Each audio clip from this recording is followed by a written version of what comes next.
Jack, the Palm for Peace. I am shamelessly including him to maybe see if I can get some more hits, because nothing woos the internet like an adorable dog. So he's going to be joining me. He actually sits on my lap most of the time. So he's here through most of the podcast anyway. I'm going to try a new format. When I was thinking about the format for my message, I toyed with the idea of making a video and converting it to a podcast, and I'm going to try that. But honestly, part of my reasoning for not doing that was that I know my video quality is not going to be so hot, and I won't get to use my husband's fancy schmancy recording equipment, so the sound is not going to be as good either. So like I said, this is the cabin edition. Welcome to the cabin. I told you that I'm always broadcasting live from the banks of the Turniptown Creek in beautiful North Georgia. Well, we're still here, just doing this in a video format instead. We live in a log cabin on the middle of the woods on the side of the creek. So it's a great house, but because of all the wood, filming isn't that easy because it can be a little bit on the dark side, and I don't mean Darth Vader that way. But anyway, so excuse the lack of lighting here. So today I want to talk to you about mindfulness. And interestingly enough, it is something that I specifically said in a previous podcast that I wouldn't discuss. And I changed my mind for a few reasons. The main reason is because I had a rough week last week, and mindfulness was something that really helped me get through it. So I felt like it's something, hey, maybe I do want to share that. And then I started thinking about it more, that my journey with mindfulness has been lasting for quite a while, and I know it's still nowhere near done. But I wanted to get the message out that it's not necessarily easy, and you don't need to get frustrated. I think it is a little bit different for each of us, and you need to find your own groove with it. I'm still working on that. So I guess the main message I wanted to get out is I wanted to talk about mindfulness from the perspective of someone who's not an expert, who doesn't do that for a living, who knows it's important but has honestly kind of struggled with it, and is still working on that. So that's what we're going to be talking about today, just your general introduction to mindfulness. I'm coming at it from a few different angles, and I know that probably the most significant influence on my view of mindfulness is as an elementary educator. My view of mindfulness really shifted when I became aware of a mindfulness program that was actually started by Goldie Hawn. It's run by the Hawn Foundation, called Mind Up. It was something I learned about through one of my research students. I teach graduate research, and was like, wow, I want to learn more about this. And as I looked into it, I was like, wow, I want to try this. But I was out of the classroom, so I couldn't do that. So I decided to do a mindfulness summer camp. And I did a few days day camp. It went pretty well. I've learned a lot about how I should run things. But my understanding of mindfulness is based a lot on that. And that kind of pulled everything together for me. And the way I understand mindfulness is as an awareness of your thoughts and emotions, along with the conscious effort to control them instead of letting them control you. And so mindfulness doesn't, a lot of times I think we associate it with controlling negative thoughts, which is true, definitely want to do that, but it's not just a matter of that. It's just a consciousness of yourself at all times, a self-awareness. And you can, and one of the most important things I'm going to stress over and over is that in our busy world, in our busy lives, we have to make time for ourselves and mindfulness. And sometimes it can be just something as simple as focusing on your breathing while you're at work or something like that. So it's just something in our busy, busy world that everybody's kind of needing. So I do want to kind of start from the point of where I started with my elementary students, and actually I did a mixed age group where I worked with students from age 5 up until 17. So that was a bit of a challenge, and largely why I would want to change things up a little bit. But I think this is a great example. I say this is a cool thing about video. I can have props. But this is a jar full of glitter. And if you shake it up, the glitter starts swirling around. Think of this as your brain. And I don't know about you, but on a normal day, this is pretty much what my brain looks like. Even, I would imagine, even on a good day, my head is constantly swirling with thoughts, inner speech constantly going on, having a really hard time constantly trying to calm what's going on in the background. Sometimes it's related to what I'm doing, sometimes not so much. And it might be a little more accurate to actually have like dirt and rocks in here to be the thoughts swirling around, but you know, when you're working with kids, glitter always kind of sends a message a little bit better. But anyway, so things are swirling around, and the idea with mindfulness is that you're wanting to consciously calm all those thoughts. And they don't necessarily are negative, just that when you're taking a quiet moment, I know for myself, I start thinking of my to-do list and things I need to do, and it's hard for me to separate myself out from that. So with mindfulness, that's one of the big objectives, is not getting rid of the thoughts, but quieting them down and letting them settle. As you can see, this settling, taking that conscious effort to make them settle down to the bottom so that you can be calm and focused. Another thing that we talked about when I talked to my students is the functioning of the brain. That's what I really liked about Mind Up, is that it explains, and I'm not getting paid for this.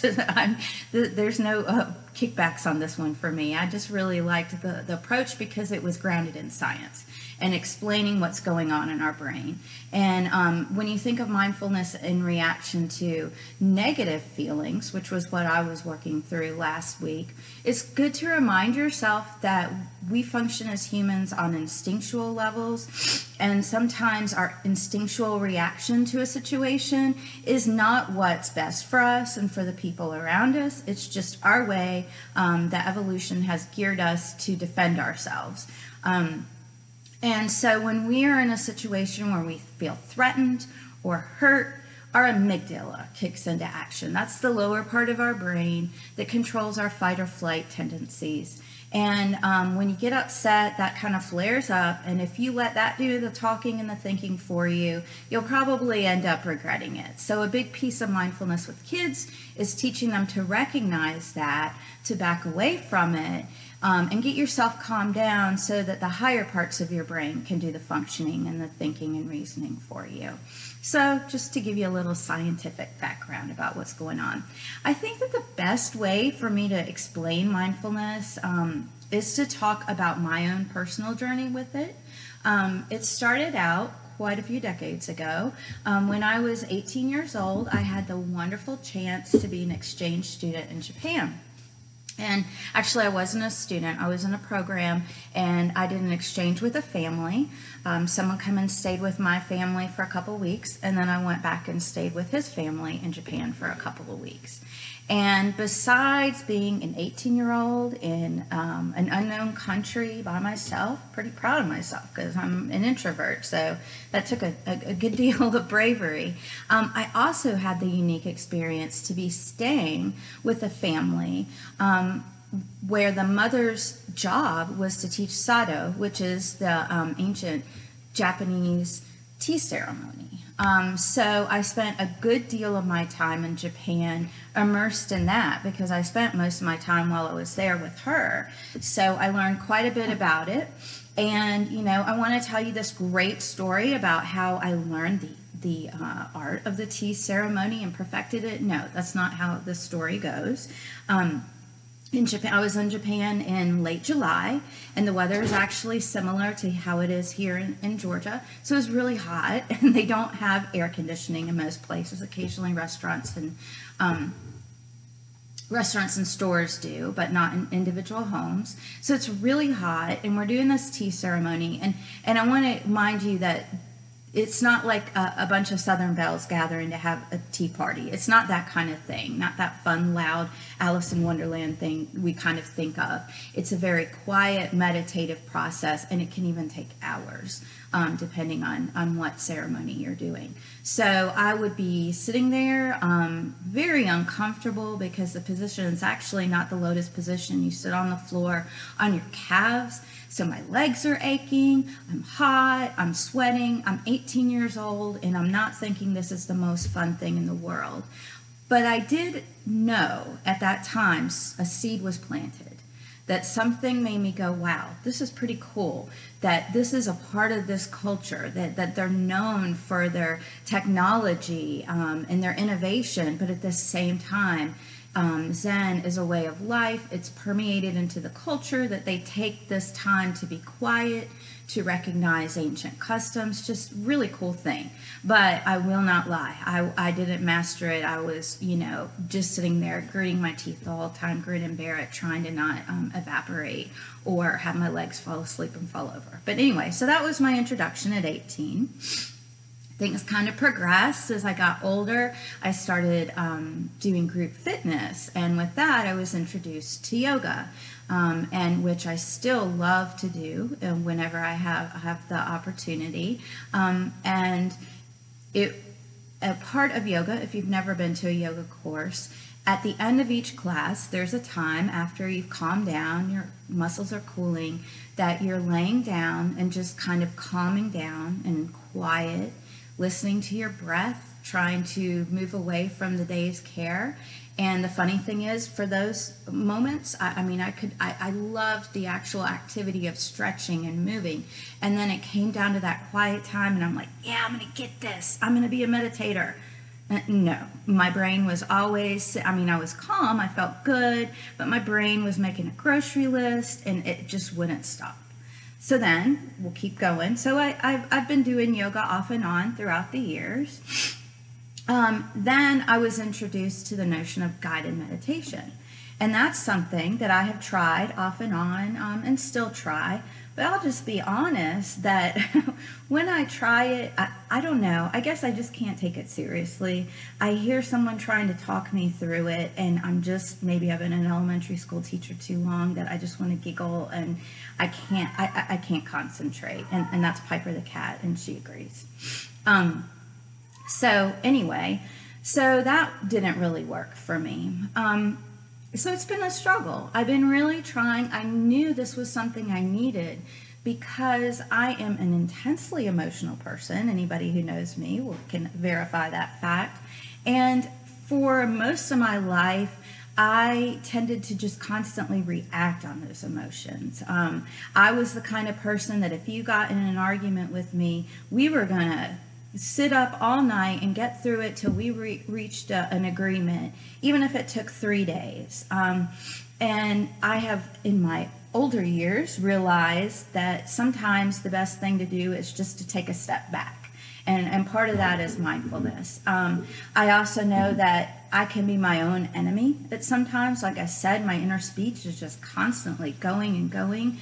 Someone I went to seminary with called that the gossip of the soul. And I think that's true, that it's like, self-doubt, worry, all that stuff just going on. And so I've really known that it's been crucial in my life to find a way to turn that off, to step back. And I found a few things over the last couple of years, and so that's why I really wanted to do this video and let you know that Headspace, it's a great app, but it just didn't work for me. Or there are a lot of other great guided meditations, and I've gone to meditation, and I've been sitting there secretly in my mind going, yeah, I'm not meditating. I'm just sitting here trying to get through this. So I wanted to share that experience. And then, like I said, it all kind of came together for me last summer when I tried this mindfulness camp. And I think that's how a lot comes together for me, honestly. Breaking things down for students that are at the elementary level really makes me see things in a different way. And so that helped me understand the purpose of what I was doing and not feel so much like this great meditative failure. So at any rate, I want to talk to you about what I find works for me, I don't have, and it's funny, as someone who does graduate research, I feel like I always have to have empirical evidence for what I'm talking about. I have zero empirical evidence other than this works for me. What I've found with mindfulness is, first of all, probably the most important thing across any way you practice mindfulness is being aware of your breathing. If you stop right now, for example, and pay attention to your breathing, it's probably really shallow. You're not making a conscious effort to control it. And the more you start honing in on that, that's like the easiest way, I think, to be mindful. And it might help you to think of, if you've ever been to some kind of fitness class or done weightlifting or something, our natural reaction when we're doing something physically difficult is to hold our breath. And if you're in these classes, they'll tell you, breathe, breathe. You need reminded. And I'm not sure what happens, that's our instinctual response, but we have to learn to circumvent that. So first of all, breathing is extremely important, making sure you're breathing in through your mouth, taking deep breaths, and that they're conscious. It's something that I do enough that every now and then my husband will hear me and say, "What are you doing?" He thinks I'm sighing. And I'm like, "No, I'm breathing." And he knows now that means I'm not being sarcastic when I'm breathing. Of course you're breathing. But that I'm trying to control my breath. And an interesting thing, I read a really great book this summer by Eckhart Tolle, The New Earth, I think is what it's called. I don't want to be mistaken in that. And he makes the point that just being conscious of your breathing for 20 seconds throughout the day, here and there, can make a bigger difference than sitting and meditating for 2 hours. And I think it's important to remind yourself of that. That's given me some hope, because I have become aware of my breathing and know, especially like even, I teach graduate courses. When I pull up to the school and get ready to go in the building, the first thing I do before I get out of my car is take a few breaths. And I know it sounds corny, but it's something, just paying attention to our body and giving our body what it needs to help us accomplish the things we need to accomplish. So this is what I've found. I've found that you have to find, for mindfulness to work, you have to find a right balance of it being something that you're comfortable with enough that you kind of can do on autopilot, but something that is difficult enough that it requires a little bit of concentration. Oh, look at that being the word that I've left out. So one thing I read said that you might need to have two things going on in your brain. So a lot of people, when you're starting with mindfulness, will tell you to focus on your breathing, like I've talked about, or just sit quietly, but really focus on it and control it. So that would count as one thing. I do find that I am able to relax sometimes when I go down and sit by the creek and I'm listening to the sound of the creek and focusing on my breath. I am able to get it calmed down. I have heard people talk about transcendence and meditation. I've never experienced that. I've never been able to totally, completely zone out. That's just something that I've never been able to do. But that doesn't mean I'm going to stop trying. So that's one thing. You might want to think of having a couple things going on. I think that for me, painting is a mindfulness activity because that's something that I've been doing for ages. I feel comfortable with it. Now, sometimes I'll try a painting that's really challenging, and that's not a mindful activity because I can't just shut my brain off. I have to kind of think through it. But I like it because it's a peaceful thing. It's something that I'm comfortable enough that I don't have to think too much, but I have to be aware enough that I'm controlling things and thinking about what I'm going to do next. So I'm not just totally going on autopilot. For you, it might be something different. For example, I have a friend who loves cooking. I do not. It is not anywhere near a mindfulness activity for me. But if it is something you enjoy, that might be a place where you can be mindful because you're comfortable enough with it, you're at peace enough with it that you can kind of step back, but at the same time it requires just enough attention that you don't totally zone out. So you're more aware and can be conscious of your breathing and just all that good stuff. And so it just needs to be a good mix. For some people, it might be creating music. Or for some people, even exercise. I know for me, I love to walk, and walk can be meditative and calming. I don't love to run, so running would not be a mindfulness activity for me.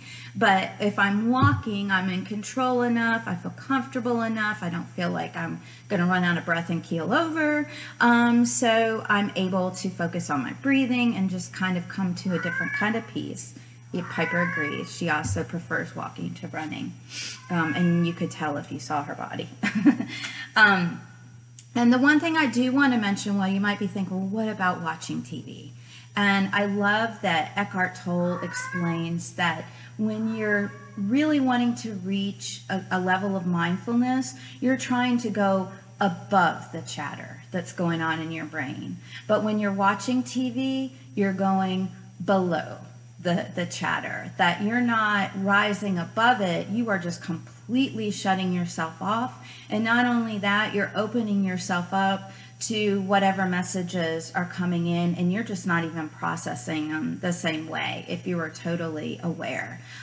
So that is something different. Now, I will say, I usually watch about an hour TV a night. I don't have cable, but I make a conscious decision to do that. I've always said TV is like chewing gum for the brain, and everybody needs that. Everybody needs to just chill and step back. And so I'm not saying that you need to be human. You need to do those things, but that's not a mindfulness activity. That's a relaxation activity that's a little bit different. Mindfulness is like a step up.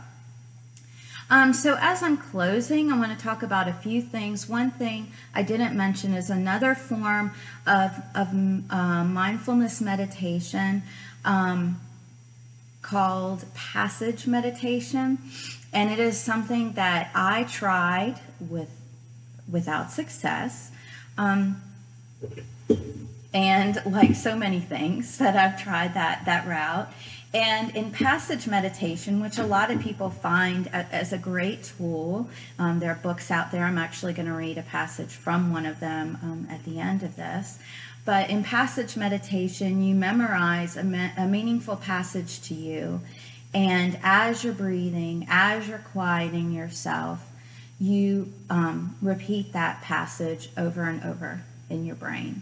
So the reason it didn't work for me is I can't memorize anything. And it's actually kind of a cool experience because I was always really frustrated as a kid. We had to memorize our timetables.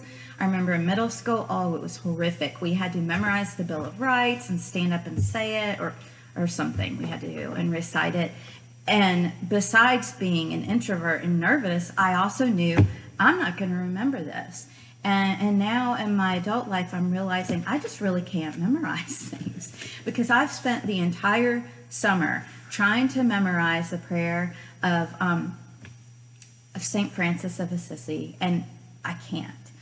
But what I have found is one way I can be mindful is to have a copy of it and to be reading as I'm doing it. Another thing, I cannot believe I didn't mention this, that ironically, the mindfulness activity that has proven to be the best for me has been a total accident. I made the decision that I'm going to fold 1,000 paper cranes for peace. The idea came from reading the wonderful book, Sadako and the 1,000 Paper Cranes, to my 5th grade students, like 23 years ago, my first year teaching. And I have so far folded, I think I'm at 335. And that has proven to be the most effective mindfulness technique I've tried. Because folding the cranes, some of them are behind me, is just that right mix of needing to be present and needing to concentrate on what I'm doing, but also being comfortable enough to focus on my breathing and to step back a little bit. So it's been easy. Well, I wouldn't say easy, but at first I was like, gosh, I'm crazy. 1,000, that's a lot. When I got to 30, I thought I had done a great job. And now it's just kind of happening because it is something that it feels natural. One thing I've done, this is just a little example of mindfulness. I have a rule for myself. I will not let myself turn on my phone in the morning until I've folded 5 cranes. And at this point, that takes probably about 10 minutes. And obviously, folding paper cranes might not be your thing, but whatever your thing is, if it is a regular meditation, if it's a passage meditation, if it's just laying on the couch and focusing on your breathing. And I think that's important. You don't have to be sitting in the lotus position. If that doesn't work for you, it doesn't work for you. Whatever that is, starting your day with that is huge.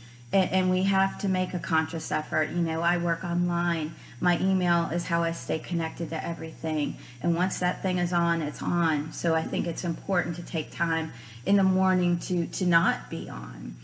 And the thing I want to close with is that I know that some people get a little nervous that mindfulness and meditation has kind of a spiritual aspect to it. And yes, it certainly does. And the thing is, though, it's not in any way trying to espouse any one religion. I want to give you, because I'm an interfaith minister, I feel like I have to give you a little bit of the spiritual background on it.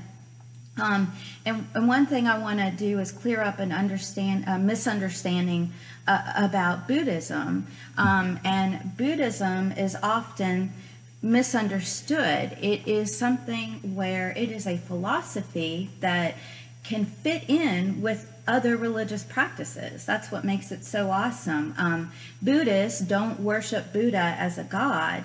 Buddha was a human who was awakened. And so Buddhism is, and the Eightfold Path is a way of life, and a lot of it is related to mindfulness. But the cool thing is it's entirely possible to practice those Buddhist principles and still be Christian or still be in another faith. So I think that's pretty awesome. Although certainly you can do all this without any kind of religious infusion at all. The other thing I want to mention is that I did mention yoga in the past, and then mindfulness also comes from yoga, which is a branch of Hinduism. And one thing I should point out about Hinduism is unique. It is the oldest religion in the world, but it's actually an umbrella term for a lot of other little religions. Well, I don't mean to say little, but different religions. So Hinduism can be practiced very differently amongst Hindus. So there are huge variances in it. But the one uniting factor of Hinduism is that Hindus believe that there are multiple paths to the divine. And so with that being said, you can practice the principles of yoga and still have another faith tradition intertwined with it. In fact, that's how yoga kind of came about. One of the yoga principles is that some people are able to experience the divine through physical activity, and I think a lot of you would agree with that. So that's really what that's about. However, when you're practicing yoga, the physical aspects of it, there's not conversation. You're moving through the asanas, and it's a matter of moving your muscles. So it can be, I guess my point being, you're not in any way, shape, or form denying your faith if you're infusing things from other faiths, and at the same time it can be completely a-religious at the same time too. So I just wanted to give you kind of a background on that. And what I'm going to close with is actually a religious reading. It's one of my favorite prayers, and that is one of my favorite things, I think, about being an interfaith minister, is that I get to read all different kinds of spiritual texts and find true words in all of them and find similarity in all of them. And I'm going to close with the prayer of St. Francis of Assisi. This is actually something I've started reading and repeating as I'm folding my cranes, because I just love it. It really speaks to me. And I actually had a really cool class from a Franciscan monk while I was in seminary that just really reached me. And so that's why I'm doing that. But I'm also kind of closing with this because I wanted to clarify my point that this is something I tried and didn't work. And so I just kept trying other things, and I was able to find a way to infuse it into a mindfulness practice. So with that, I'm going to close, and this comes from a book, and I don't want to mispronounce the name, by Eknath Iswaran, who is an expert on passage meditation, so it's something you might want to check out. But anyway, this is the prayer of Saint Francis of Assisi, which really, I think, embodies my own personal beliefs and the message I'm trying to send out with the Teacher of Peace. Lord, make me an instrument of thy peace. Where there is hatred, let me sow love. Where there is injury, pardon. Where there is doubt, faith. Where there is despair, hope. Where there is darkness, light. Where there is sadness, joy. O divine Master, grant that I might not so much seek to be consoled as to console, to be understood as to understand, to be loved as to love. For it is in giving that we receive, it is in pardoning that we are pardoned, and it is in dying to the self that we are born to eternal life. Have a great week, and I hope to see you next week. Oh, of course, Jack has to say goodbye. Adios.